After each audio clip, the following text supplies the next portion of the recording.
Глава 20. 7 шагов к ответственности за свою жизнь. Теперь мы стараемся прятать себя в большой группе и избегаем личных конфликтов. Сегодняшнему человеку нравится чувствовать себя частицей большой организации и сохранять определенную дистанцию с другими людьми. Даже в современной войне солдат может никогда не увидеть врага.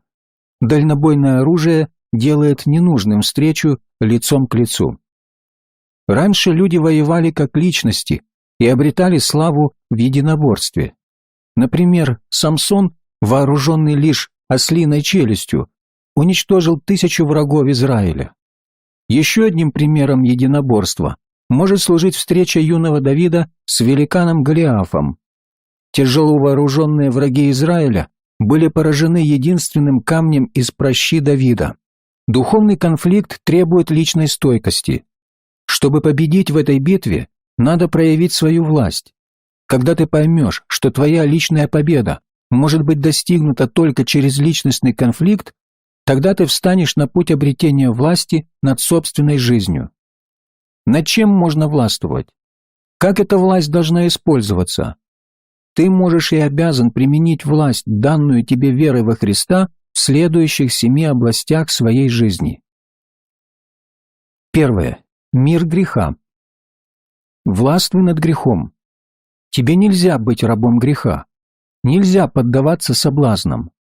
Павел говорил: грех не должен над вами господствовать, ибо вы не под законом, но под благодатью. Держись этого обетования. Столкнувшись с искуплением, громко скажи: грех не властен надо мной, я выше этого соблазна, я побеждаю грех по Слову Божьему. Давид молился: утверди стопы мои в Слове Твоем, и не дай овладеть мною никакому беззаконию. Псалом 118, 133 стих. Сделай Слово Божье частью твоего существа. Ходи в согласии с Его Словом. Тогда пути твои будут направляться Господом, и ты обретешь силу и авторитет. Второе. Мир финансов и бизнеса. Бог хочет, чтобы Его народ был в положении Адама по отношению к этому миру. Он сделал все для Адама и дал ему власть над своим творением. Бог сотворил богатство мира, золото и серебро принадлежат Ему. Авраам последовал за Богом и стал благословенным Авраамом. Слуга Авраама так описывал его благословение. Он сказал: «Я раб Авраамов. Господь весьма благословил господина моего, и он сделался великим. Он дал ему овец и волов, серебро и золото, рабов и рабынь, верблюдов и ослов». Бытие, 24 глава, 34-35 стих. В Библии говорится, что был Авраам очень богат скотом и серебром и золотом. Авраам был процветающим бизнесменом, но не позволял собственному состоянию властвовать над собой. Авраам не сделался алчным и не позволил своему богатству становиться причиной раздора в семье. Когда пастбища не могли прокормить многочисленный скот Авраама и его племянника Лота, Авраам предложил Лоту самому выбирать места выпаса. Он сказал: «Да не будет раздора между мною и тобою». Авраам не был эгоистом. Авраам знал, что Бог был источником его богатства и выплачивал десятину за все свои владения. Новый Завет утверждает, что мы, живущие верой во Иисуса Христа, дети Авраама. Божье благословение охватывает финансовое процветание и собственность. Дьявол стремится взять под свой контроль человеческие отношения в области финансов и собственности, но Бог хочет видеть своих сыновей в процветании и изобилии для работы на царство. Процветающий человек знает, как управлять финансами. Его мотивы правильны, и он обращается со следующими за ним людьми с великодушной щедростью. Если же его мотивы эгоистичны, то он из властителя превращается в раба жадности. Верующие управляют своими личными финансами, они управляются ими. Мы должны оперировать своими финансовыми ресурсами, требуемыми для общения с миром, помня о хорошей вести из царства. Мир демонов. Власть христианина простирается на невидимое обычному человеку великое царство духов. Дитя Бога может проявить здесь свою силу. Каждый последователь Христа должен знать, что он ведет войну не физическую, не плотскую. Павел говорил: «Потому что наша брань не против крови и плоти, но против начальств, против властей, против мироправителей тьмы века сего, против духов злобы поднебесных». Послание к Ефесянам, 6 глава, 12 стих. Твоя битва с правителями тьмы происходит в мире духов. Упорные бои ведутся на всех фронтах невидимыми и грозными противниками. Церковь должна проявить свою власть над силами мира духов, чтобы привлечь к Христу нынешнее поколение. Христиане должны выполнять то, что сказано Марком. «Уверовавших же будут сопровождать сии знамения, именем Моим будут изгонять бесов». Кто же эти духи? Это совращенные Люцифером и падшие с небес ангелы. Эти падшие духи находятся в полном подчинении у своего хозяина, сатаны. Они должны подчинять себе людей, чтобы те восставали против Бога, внедряться в мысли, чтобы разрушать их жизнь, и тем самым не допускать людей на небеса. Язычники в разных странах больше боятся обитателей мира духов, чем многие христиане. Такое игнорирование ставит христианина в проигрышную позицию. Чтобы сокрушить врага, его надо знать. Максимальный успех или полное поражение ждут христианина не в видимом мире, а в невидимом.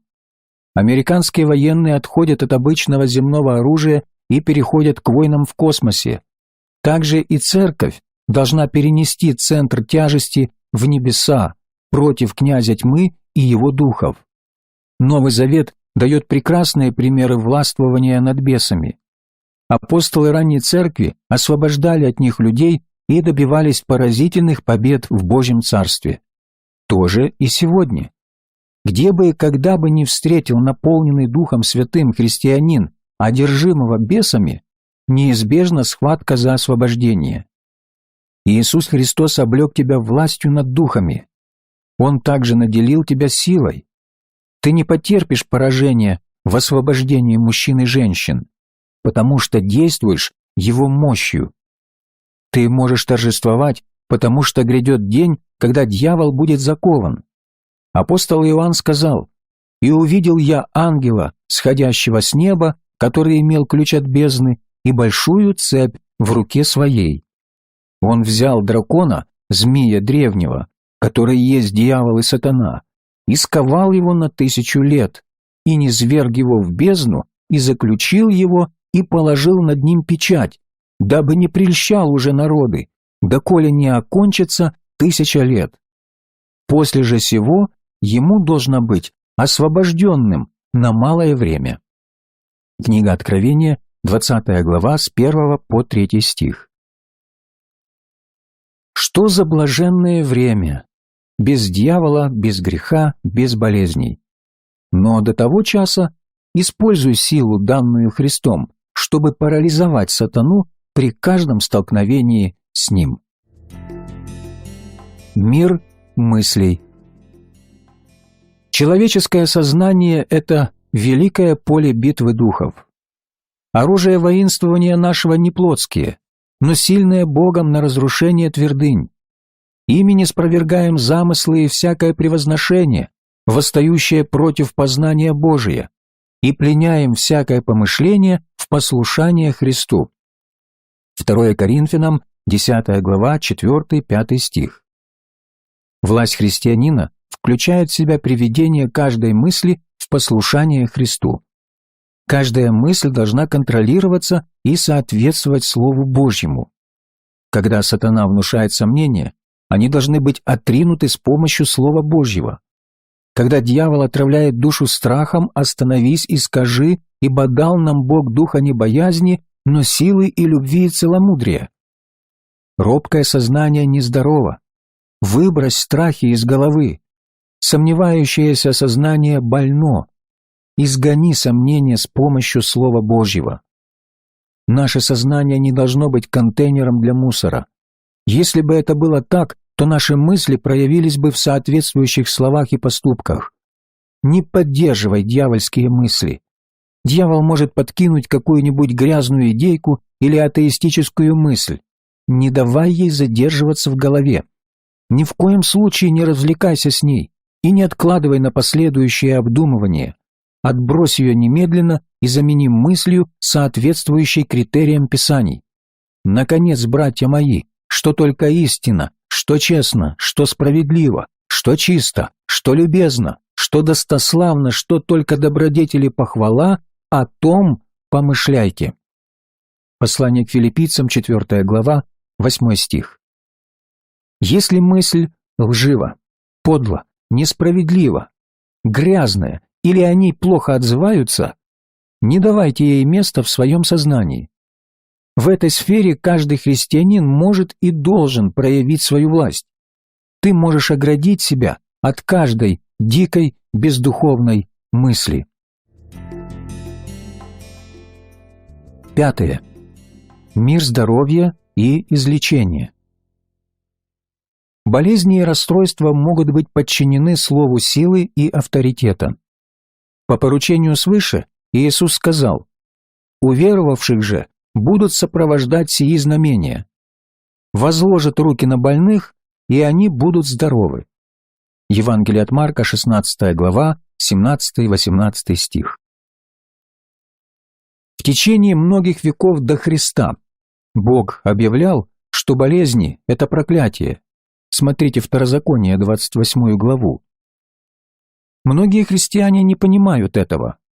Некоторые полагают, что при некоторых обстоятельствах болезнь – это благословение. Но Бог называет болезнь проклятием. Это проклятие, которое следует за нарушением закона. Если бы Иисус Христос не умер за нас, мы бы так и несли проклятие болезней без какой-либо надежды на власть над ними. Но великий план Бога, искупление, освободил нас от бича закона, включая и проклятие болезней. Христос искупил нас от клятвы закона, сделавшись за нас клятвою, ибо написано: «Проклят всяк, висящий на дереве». Послание Галатам, 3 глава, 13 стих. Когда Иисус стал на Голгофе священной жертвой за грехи человеческие, завеса, отделявшая в храме святое святых, разорвалась надвое сверху донизу. Бог никогда более не будет пребывать в храмах, сотворенных руками человека. Сегодня каждый верующий – истинный храм Божий. Посредством силы Святого Духа Бог чудесно населяет живой храм. Бог тщательно описал в Ветхом Завете каждую деталь места своего пребывания. Насколько больше ему пришлось бы рассказать о твоем теле, живом храме, за который умер Христос. Не знаете ли, что тела ваши суть храм, живущего в вас Святого Духа, которого имеете вы от Бога, и вы не свои, ибо вы куплены дорогою ценою. Поэтому прославляйте Бога и в телах ваших, и в душах ваших, которые суть Божии. 1 Коринфянам 6 глава, 19-20 стих. Бог прославлен, когда ты властвуешь над болезнями и расстройствами своего тела. Болезни напускает сатана. Адам не знал болезней, пока не позволил сатане войти в этот мир со всем своим дьявольским товаром – грехом, смертью, болезнями, расстройствами, страхом, бедностью, ложью и прочим. Что касается болезней, то здесь действуют силы и реакции на них. Дьявол обладает способностью напустить на вас болезнь, как он сделал это с Иовом. Но как христианин ты обладаешь божественной силой отклонить болезнь, отречься от нее или полностью разбить силы врага. Ты должен напрячь свою волю. Болезнь или расстройство не покинут верующего сами по себе. Сошлись на источник своей силы. Полицейский может крикнуть: «Именем закона откройте!» Как последователь Христа ты должен сказать: «Именем Христа я исцелен». Бог обещал, что никакие казни египетские не падут на его народ. Он открывался как Яхве Рафа, «Я Господь, целитель твой». Читайте книгу Исход, 15 глава, 26 стих. Ветхий Завет насыщен обещаниями и проявлениями исцеляющей силы Бога. Когда Иисус пришел в этот мир, Он разрушил козни дьявола, включая болезни. Для сего-то и явился Сын Божий, чтобы разрушить дела дьявола. 1 Иоанна 3:8. И Иисус сказал: «Се даю вам власть наступать на всю силу вражью, и ничто не повредит вам». Лука, 10 глава, 19 стих. Не основывающиеся на слове христиане лишены влияния в такой стратегически важной области. Они даже не подозревают, что обладают силой противостоять дьяволу и его делам. «Противостаньте дьяволу, и убежит от вас», читаем в Иакова, 4 глава, 7 стих. У дьявола большой опыт партизанской войны. Он маскируется, прокрадывается и нападает врасплох. Он использует хитрость, чтобы вызвать смятение, возбудить чувство страха, беспомощности. Человек охватывается этими ужасными вещами не потому, что дьявола нельзя одолеть, а потому что человек слушает нашептывания дьявола. 6. Мир секса. В Библии много сказано о союзе мужчины и женщины.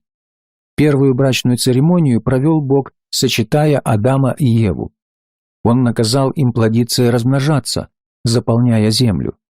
Таким образом, Бог разрешил мужчине соединяться с ним в божественном и в таинстве жизни. Многие тайны окружают человечество, но одна из самых великих – как два крохотных комочка протоплазмы, соединяясь, порождают новую жизнь. Секс – наиболее интимная часть человеческих взаимоотношений. Только в результате сексуальных отношений рождается бессмертная душа. С самого начала Бог относился к сексу покровительственно, что четко прослеживается в Его Слове. Моральная природа Бога никогда не менялась. Он не отказывался от своих моральных стандартов в угоду потакающего своим слабостям поколения. Начиная с садов Эдема, сатана пытается извратить сексуальные отношения. Все формы извращений, гомосексуализм и моральная нечистоплотность противоречат данным Богом законам природы. Мужчины и женщины, не проявляющие волю в сексуальных отношениях, не могут чувствовать себя хозяевами и во всех остальных сферах жизни. Напротив, они чувствуют свою подчиненность и становятся жертвой крушения надежд, осуждения, жалости, умственного расстройства и проблем со здоровьем. Бог хочет, чтобы люди были нормальны и не впадали в аморальную зависимость. Лицо, облеченное властью, свободно от проблем в области секса. Мир семьи. Господь предписал быть семье. С самого начала Он подталкивал людей реализовать Его волю в своем доме. Райский сад был домом Адама, и ему было велено украшать и оберегать его. Нельзя было Адаму позволить сатане проникнуть в свой дом. У него было достаточно сил не впускать врага. Мы наделены силой не впускать дьявола в свои сады. Именем Иисуса и мечом Духа обращай сатану в бегство всякий раз, когда увидишь его просунувшуюся, уродливую морду. Он вынужден будет скрыться. Если у тебя есть маленькие дети или намерение завести их, продумай, как вести их по пути истины. Бог выбрал Авраама на роль отца Израиля, потому что знал, тот научит своих детей путям праведности. Многие прекрасные молодые родители сегодня вскармливают своих малышей молоком Слова Божьего. Они всегда ведут домашние разговоры о Боге. Пусть твои дети постарше. Возможно, они испытывали тревогу, пока ты не усвоил некоторые вещи от Бога. Слово Божье говорит, что дети благословлены Господом. Утверждай это обетование. Разрушай именем Иисуса власть дьявола над твоими детьми. Заяви, что они принадлежат Иисусу Христу, и смотри на них с верой и любовью. Твой дом должен быть приютом мира и любви. Дисциплинируй себя, чтобы сохранить чувство любви. Загляни в 13 главу первого послания к Коринфянам и вступи во владение своей семейной жизнью. Власть Христа кровью Господа нашего Иисуса Христа дана не только для этой жизни, но и для мира грядущего. Слово Божье учит, что мы унесем эту власть в вышний мир. Царство же и власть, и величие царственное во всей Поднебесной дано будет народу святых Всевышнего, которого царство – царство вечное, и все властители будут служить и повиноваться ему. Даниила, 7 глава, 27 стих. Царство и власть даны будут победоносным святым.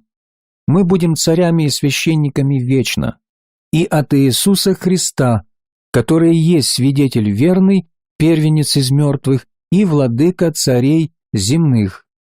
Ему, возлюбившему нас и омывшему нас от грехов наших кровью Своею, и соделавшему нас царями и священниками Богу и Отцу Своему, слава и держава во веки веков. Аминь. Откровение, 1 глава, 5-6 стих. В будущей жизни победоносный христианин станет царем и священником. Его власть охватит как материальный мир, так и мир духов. Стань хозяином каждой сферы своей жизни, и победа будет за тобой и сегодня, и в вечности.